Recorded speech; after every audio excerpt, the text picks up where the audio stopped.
A very good morning to all my dear students. Today we are back with science class. Students, as you know that coming Sunday is your science test.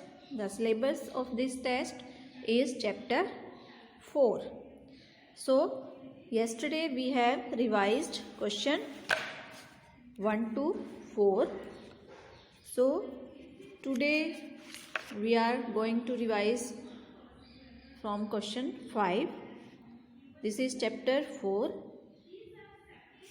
Name of the chapter is plants. So let's start.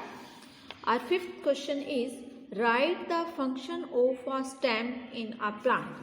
तो आपने बच्चों इसके अंदर जो stamp है उसके जो function है वो आपने यहाँ पे राइट करने हैं कि एक प्लांट के अंदर, प्लांट के ग्रोथ के अंदर जो स्टैम्प है वो क्या अपना फंक्शन करता है. तो यहाँ पे write the function of the stem in a plant. तो सबसे पहले it helps the plant to stand upright और स्ट्रेट. सबसे पहले जो प्लांट है, स्टैम्प है, वो क्या किस में हेल्प करता है? प्लांट को स्ट्रेट खड़ा रहने के अंदर, अपराइट और स्ट्रेट खड़े स्टैंड करने के अंदर उसकी हेल्प करता है. Then it carries water and mineral from the root to the other part of the plant. अब देखो रूट क्या करती है, जो सॉइल से क्या ऑब्जर्व करती है? वाटर और मिनरल को ऑब्जर्व करती है. अब जो वाटर और मिनरल है उसको पूरे प्लांट के अंदर जो कैरी करने का काम है, पहुंचाने का जो काम है, वो कौन करता है? स्टैम्प करता है उसका. ये क्या है? उसकी स्टैम्प है. तो ये क्या करती है? वाटर और मिनरल को सॉइल से दूसरे पूरे प्लांट के अंदर ये कैरी करती है उसको. तो it carries water and mineral from the root to the other part of the plant. Then it carries food from the leaves. अब ये क्या करती है? जो लीव्स है वो क्या करती हैं? प्लांट के लिए फूड प्रिपेयर करती हैं. उसके बाद में जो फूड बन गया उसके बाद में जो पहुंचाने का काम है पूरे प्लांट के अंदर वो कौन करता है? स्टैम्प करता है. It carries food from the leaves to the other part of the plant including root. यानी कि रूट तक जो फूड पहुंचाने का जो काम है, वो कैरी करने का जो काम है, वो कौन करता है? स्टैम्प करता है. It bears leaves, flowers and fruit. और इसके जो लीव्स बियर, इस पे क्या लगते हैं? लीव्स, प्लांट्स और फ्लावर्स हैं जो, वो इसी के ही पार्ट होते हैं, यानी कि इसी पे वो बियर्स होते हैं. तो आपने क्या राइट करना है? It helps the plant to stand upright or straight. It carries water and minerals from the roots to the other part of the plant. It carries food from the leaves to the other parts of the plant including root. It bears leaves, flowers and fruits. These are the function of a root. Now question number 6. Draw a label diagram to show the root and the shoot system of a plant. तो इसके अंदर आपने root और shoot system को draw करना है, उसको आपने लेबल करना है. The part of the plant that is above the under the ground, sorry, below the ground, under the ground is called root system. The part of the plant that is above the ground is called shoot system. तो आपको root और shoot system को पूछा जा सकता है exam के अंदर कि रूट सिस्टम किसको कहते हैं और शूट सिस्टम किसको कहते हैं. तो आपने याद रखना है कि the part of the plant that is below the ground is called root system and the part of the plant that is above the ground is called shoot system. तो this is your question number 6. Now question number 7. Explain the process of photosynthesis in a plant with the help of a suitable diagram. अब आपने क्या करना है? Explain the process of photosynthesis. आपने जो photosynthesis है उसकी प्रोसेस की, प्लांट की जो प्रोसेस है जिसको क्या बोलते हैं? Explain the process of photosynthesis in a plant. आपने जो फोटोसिंथेसिस की प्रोसेस है उसको आपने यहाँ पे एक्सप्लेन करना है और with the help of suitable diagram. Then कैसे? अब फोटोसिंथेसिस की प्रोसेस से क्या मतलब है, क्या मीन्स है? The process by which plant make their own food is known as photosynthesis. वो प्रोसेस जिससे प्लांट जो है वो अपना फूड बनाते हैं, उस प्रोसेस को क्या बोलते हैं? फोटोसिंथेसिस बोलते हैं। In this process plant take carbon dioxide from the air and water from the soil to make their food. अब क्या करते हैं जो प्लांट्स हैं वो क्या करते हैं?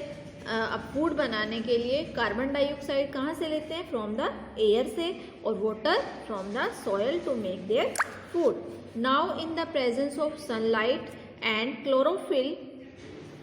Chlorophyll leaves convert CO2 and water into sugar and oxygen. अब क्या होता है, जो लीव्स होती हैं they are called the food making factories of a plant. तो वो क्या करती हैं? सनलाइट की और क्लोरोफिल क्या होता है? जो लीव्स के अंदर जो ग्रीन सब्सटेंस होता है दैट इज कॉल्ड क्लोरोफिल। तो सनलाइट और क्लोरोफिल की प्रेजेंस के अंदर जो लीव्स हैं वो क्या करती हैं? CO2 और वाटर, जो उसने वो कार्बन डाइऑक्साइड जो एयर से ली होती है और वाटर जो सॉइल से उसने कैरी किया होता है, उसको क्या करती है जो लीव्स हैं वो क्या किस में कन्वर्ट कर देती हैं? शुगर एंड ऑक्सीजन में कन्वर्ट कर देती हैं। जैसे कि डायग्राम में देखिए, अब कहाँ से लिया? Water from soil and carbon dioxide from the air, and अब लीव्स ने क्या करा? उसको किस में कन्वर्ट? सनलाइट को लिया, और क्लोरोफिल जो ग्रीन सब्सटेंस है उससे उनकी प्रेजेंस के अंदर जो लीव्स हैं उन्होंने CO2 गैस को और जो वाटर है उसको किस में कन्वर्ट कर दिया? ऑक्सीजन और शुगर के अंदर उसको कन्वर्ट कर दिया। तो this process is called photosynthesis. तो देखिए जैसे कि the process by which plants make their own food is known as photosynthesis. In this process, plants take carbon dioxide from the air and water from the soil to make their food. Now, in the presence of sunlight and chlorophyll, leaves convert CO2 and water into sugar and oxygen. Now, question number 8. Complete the table given below. One is done for you as an example. So, यहाँ पे कुछ food items दी हुई हैं, आपने ये बताना है कि वो प्लांट का कौन सा पार्ट है। ये वो फ्लावर है, सीड है, स्टेम्प है, लीव्स है, फ्रूट है, कौन सा पार्ट का प्लांट का वो पार्ट है। तो सबसे पहले शुगर केन क्या होता है? कौन सा पार्ट है प्लांट का? That is stem. Rice, these are seed. Cabbage, leaves, banana, fruit, wheat, seeds, potato, stem, turnip, root, orange, fruit. These are the part of a plant. फिर देखिए sugarcane, stem, rice, seed, cabbage, leaves, banana, fruit, wheat, seeds, potato, stem, turnip, root, orange, fruit. Then next question number 9. What is it in a flower that attract the insect and birds? अब flowers में ऐसा आपने देखा होगा कि जो insects और birds हैं वो हमेशा कहाँ पे रहते हैं? फ्लावर्स के चारों ओर घूमते रहते हैं, यानी कि जो फ्लावर्स हैं वो उनको अट्रैक्ट करते हैं अपनी तरफ। तो ऐसा प्लांट्स के अंदर क्या होता है जिसकी वजह से जो इंसेक्ट और बर्ड्स हैं वो उनकी तरफ अट्रैक्ट होते हैं? तो flowers are usually colourful and have a sweet smell. जो फ्लावर्स होते हैं वो यूजली क्या होते हैं? कलरफुल होते हैं, बहुत ब्यूटीफुल होते हैं, और उनकी जो स्मेल होती है वो क्या होती है? बहुत ज़्यादा स्वीट होती है। Due to which small insect, bees, butterfly और even birds get attract toward them. जिसकी वजह से जो इंसेक्ट हैं, बीज हैं, बटरफ्लाइज हैं और बर्ड्स हैं वो उनकी तरफ क्या होते हैं? अट्रैक्ट होते हैं। तो आपने इसको इस तरह से लिखना है, flowers are usually colourful and have a sweet smell due to which small insect, bees, butterflies और even birds get attracted towards them.